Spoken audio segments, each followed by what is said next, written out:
Hello friends, welcome to Kiwis kitchen.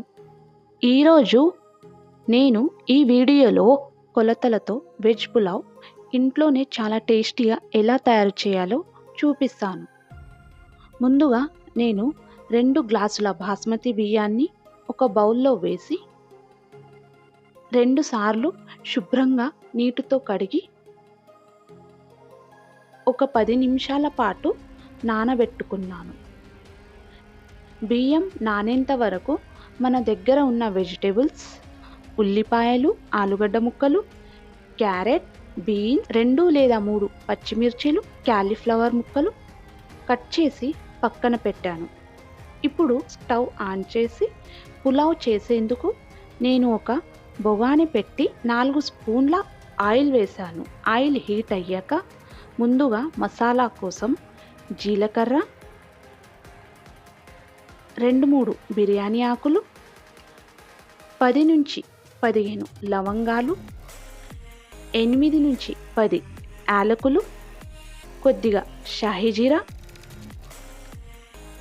2 లేదా 3 దాల్చిన చెక్క, ఇలా మసాలాలను అన్నింటినీ వేసి వేగించాను. మసాలాలు వేగాక ముందుగానే కట్ చేసిన ఉల్లిపాయలు, ఆలుగడ్డ ముక్కలు, క్యారెట్, బీన్స్, పచ్చిమిర్చి, క్యాలీఫ్లవర్ ముక్కలు, ఒక హాఫ్ బౌల్ పచ్చి బఠానీలను వేసి బాగా కలుపుకున్నాను.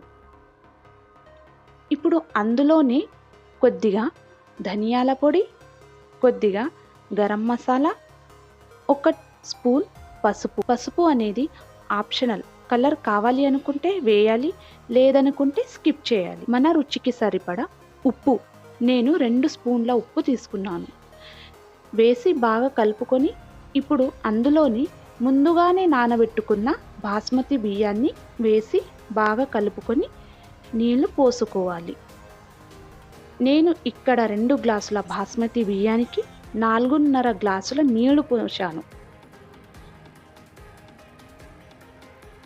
ఇలా మొత్తాన్ని ఒకసారి బాగా కలిపి పైనుంచి ప్లేట్ పెట్టి దానిపైన ఆవిరి కూడా బయటికి రాకుండా ఇలా బరువు కోసం వెల్లుల్లి దంచుకునే రోలుని పెట్టాను. ఇప్పుడు మధ్య మధ్యలో కూడా ప్లేట్ తెరవకూడదు. ఇలా 10 నిమిషాలు హై ఫ్లేమ్ మీద, 5 నిమిషాలు లో ఫ్లేమ్ మీద, మొత్తం 15 నిమిషాలు పడుతుంది పులావ్ రెడీ అవ్వడానికి. తరువాత గ్యాస్ ఆఫ్ చేసి పులావ్ని చూసుకోవాలి. చూశారా, అడుగు కూడా అంటలేదు. ఇంకా 4.5 గ్లాసుల నీళ్లు పోసాము కదా అని మెత్తగా కూడా అవ్వలేదు. ఎంత పొడి పొడిగా అయిందో అంతే టేస్టీగా కూడా అయింది. నేను చేసిన ఈ పులావ్ 5 మందికి సరిపడా ఉంది.